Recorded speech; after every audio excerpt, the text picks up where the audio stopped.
is none other than from ESPN and obviously the longtime National Football League quarterback, Alex Smith. Good to see you, sir. How are you? I'm doing well, Rich. Thanks for having me. Thank you. You got it. I always look at backgrounds first. What's that trophy behind your right shoulder? What do we have right there? Yeah. That guy?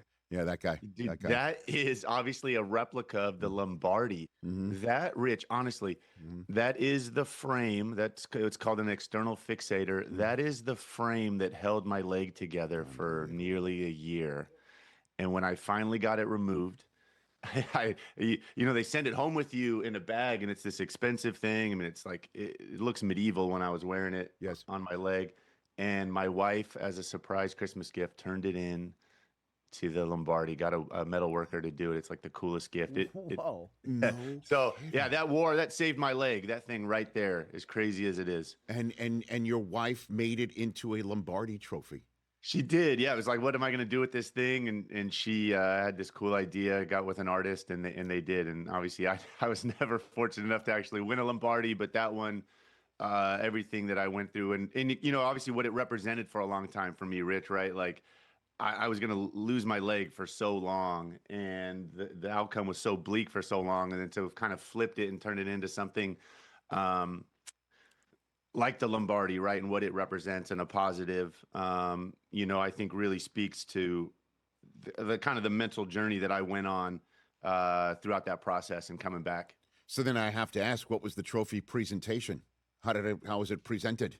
Christmas. You, Alex? It was Christmas. It was a Christmas gift, which was like fully Rich. I mean, this is like 2 years later, you know. I didn't even know. I thought it was still sitting under a pile in my closet. I didn't even know she had put this all in the works, and so it was Christmas, which is one of the coolest. I mean, maybe the coolest gift I've ever received. So it was just under the tree. Is that what you're saying? It's just under the tree, or she had it wrapped up. I actually had to open it. No, so I'm saying, so it was a box. It was a gift under the tree. Yeah, a gift under the tree. Yep. Dude, that is so cool, Alex. I mean, and it looks great, and it's obviously a testament to so much. It's a testament to family. It's a testament to grit, the testament to determination. It's a reminder. It's also something that is in the shape of what it's all about. If you're a football player, it's pretty cool, man. All of it. I'm sure it was even in some ways cathartic for her. Maybe too much information here, Rich. Oh, good. You have open wounds when you wear this thing, right? Like opened, it's bolted into your bone, and you have these tensioned wires that like they're going through your leg. And so you have to have wound care. And my wife was a big part. It's my lower leg. I can't even reach it when I was in the wheelchair. So she was a big part of this process. I think when we initially got it off, I'm sure we never wanted to look at it again. Right. So again, to see it morphed into something like this, it just obviously very cool. Pretty cool indeed. Alex Smith is here on the Rich Eisen Show, again, courtesy of Vertex Pharmaceuticals on this Tuesday, back on the Rich Eisen Show radio, along with our television audience. Alex Smith is here, 14 seasons in the National Football League, also part of the Disney world of which this show is part, back here on the Rich Eisen Show. It is great to see you, Alex, and it's kind of fitting in a way, your name attached to Aaron Rodgers through the draft, that you're joining here on a day where it appears that Aaron Rodgers could have thrown his last pass on Monday Night Football. What's going through your mind when I bring up his name in last night's game in tandem, Alex? Yeah, I mean, obviously, first off, insanely cool. He's still playing, right? Especially everything he's been through the last couple of years. He had a pretty significant lower leg injury himself that he was able to come back from. And I know last night's game obviously ended, pretty lopsided. But I mean, there was a point there into the fourth quarter. It was still 10-6. You're still wondering if the Steelers can make a play here or there. That all of a sudden it's a football game, and they got a chance. And so, but I think again, the season, when he signed with the Steelers at the beginning of the year, and you think about the expectations and what was the season going to be like for them to win that division, to host a home playoff game. Again, I just thought was a pretty cool run, especially here these last few weeks as, they beat the Ravens to get in. Who knows what the future holds? Obviously at this point, he's been playing freaking forever. He's one of the most talented quarterbacks to ever play the game. Obviously, and again, how much I think we all appreciate his, even watching him play, right? The body language, him cussing himself for his teammates. It's just, again, he's so unique in everything that he does. And so it's obviously, I think just to take note, to be grateful for it as a fan, right? Certainly a guy that I'll be forever tied to. I enjoy watching him play. He's just, again, he's one of a kind. Yeah, and the question is how far, I guess, can the Texans go? What's your assessment of one of the most wide open playoff fields that we've seen in recent memory, Alex? Oh, I mean, I couldn't agree with you more how wide open it is, and the Texans absolutely could win the whole thing. The Texans could be hoisting the real Lombardi. That's right. Their defense is that good. Their defense is that historic. Again, I think it's important sometimes to think about these things in context. Is it the best defense in football? Yes. This defense, when you start comparing it to other defenses in the last 25 years, it's up there. They're that good. And it's good enough. You saw it, 2 defensive scores last night. I don't think it's, crazy to say that they will be in every game, that they have a chance to do that in a lot of games. Their offense, again, even CJ, I know there's a bunch of plays he wants to have back with the turnovers. If they don't do that, the game's probably not very close at all. And there's no reason to say that couldn't happen every week. That recipe, it will travel. It'll go on the road. They look incredibly well coached and motivated right now. I mean, it's also scary. I know this defense almost is aware of how good they are. And I think that makes matters worse, right? That they could just take over a football game. Why is that? What do you mean by that? I find that's an interesting like it's comment. Almost like Rich. They know their power, right? Like they know how. Like again, it's almost like suffocating as a quarterback to play this kind of defense, right? Like every level, they're extremely talented, but it starts up front. I mean, the defensive line is just so dominant, right? And the secondary knows it, right? Like they know the ball has to come out quick. And so all of a sudden they start, they get more confident, right? They get jumpy, they take risks, and it just compounds over 4 quarters, right? Like, especially once they start making a play, it's like gas on a fire. And it's kind of what you saw last night, right? Like into the 4th quarter, they obviously just took over that football game. And so that momentum, they're just going to take that right into next week.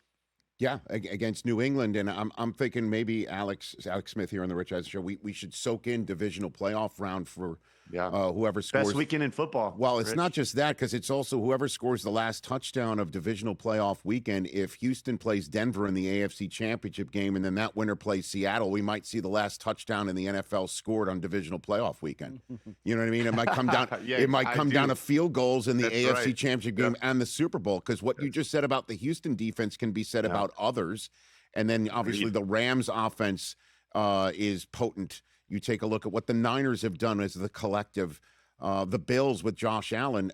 Truly, you could make a statement this team can win it all, as I mentioned before. Oh, agreed. Totally agree. And you're exactly right. Like, I mean, we talked about the Texans defense, but Seattle with home field. I mean, again, I was lucky enough to play in that division for a lot of years. And I'm real thankful I don't ever have to go to Seattle and play quarterback again. It's a miserable experience. The 12th man thing is for real. And then you combine it with the way that defense is playing and that defensive front and how violent they are, for anybody to go up there and get a win. I mean, you're just going to have to it's going to take some magic, Rich. Right? You're just going to have to be perfect. You're going to have to get some things go your way, make a play here or there, whether it be kicking game or, kind of a gadget play.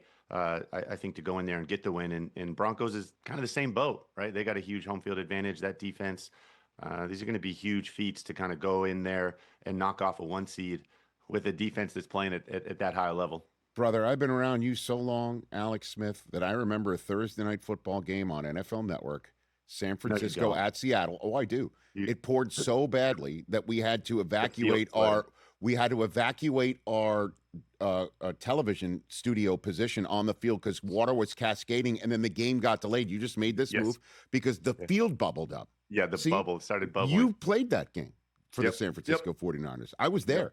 I remember, man. That was nuts. Those are miserable football games as a quarterback, Rich. And a host, and a TV host too, Alex. Miserable. Like every it's funny, like when that happens again, it's just like down, it's like a monsoon. Like there's nothing you can't prepare for that as a quarterback, right? And like every other player is reduced to like a 7-year-old, right? It's just kind of this fun, magical moment. And as a quarterback who has to ball handle every single play, or like taking the snap is just like the most anxiety, handing the ball off.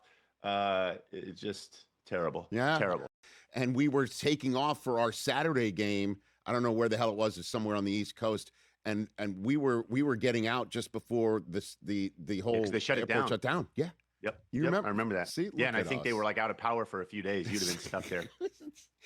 Man, it was insane. Mainstream picks, right? Like, it's Ravens, Eagles, right? Like based off last year. I did Chiefs, Lions. How'd that work out for me, Alex? Exactly. That's same as mine. Mm-hmm. But I did pick a dark horse pick. Okay. Because it was like one that I'm like was too scared to actually like toe the line on. And my dark horse pick, Rich, was Rams Texans. Okay. And so, let's stick with it. I don't know if that is still going to come, but I'm part of me is like, it's got a chance. Okay. You're saying it's got a chance. So it sounds like you need a pain game plan to make your picks too. You need a pick game plan. But obviously having been a homer, I live here in the Bay Area. I played for the Niners for nearly a decade. What a run. Like if they could do this, it would be amazing. Magical. For sure. That would be for them to play. I mean, that's how the Rams won it all too, is to win it in their own stadium. The Bucs did it. So that would be remarkably the third time this decade that it would happen after it hardly ever happening. Alex, I appreciate it. Appreciate the time. PainGamePlan.com for more. And this is only mimicking what's happening in the college football world as a Michigan man in need reaches out to Utah for help. I was just going to say, I was going to leave you with next time we'll have to talk about Witt. Not next time. I need it now. He looks to me like this appears to be a godsend for me, Alex, to be honest with you. I love him. I've known Kyle since I was 18 years old, Rich. He is a stud of studs. You guys got a real one. Listen, I love him. I love him. I think he's one of the best coaches in college football. And then I know a bunch of the staff, they're going to Michigan, obviously Jay Hill, I've known forever as well. And so excited for him. Excited. What is it? The maize and the blue? The maize and blue. It's okay. I got to learn these things. I got to learn them. I had him on the show last week. I walked him through the victors. I told him how he cannot be friends with Urban anymore. It's too bad that relationship's got to end.